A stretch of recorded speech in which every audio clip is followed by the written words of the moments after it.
மத்தேயு நற்செய்தி 11ஆம் அதிகாரம் 25 முதல் 27 உடைய வசனங்களை இன்று நற்செய்தியாக நாம் வாசிக்க இருக்கிறோம்.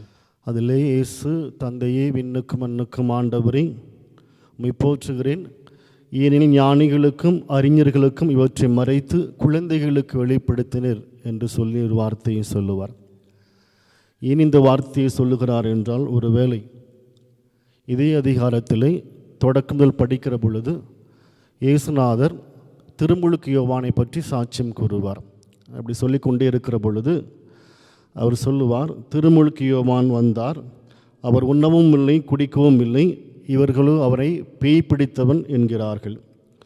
மானிட மகன் வந்துள்ளார், அவர் உண்கிறார் குடிக்கிறார், இவர்களோ இம்மனிதன் பெருந்தினிக்காரன், குடிகாரன், வரி தண்டுபவர்களுக்கும் பாவிகளுக்கும் நண்பன் என்கிறார்கள் என்று சொல்லி ஒரு வார்த்தையை கொடுக்கப்படும்.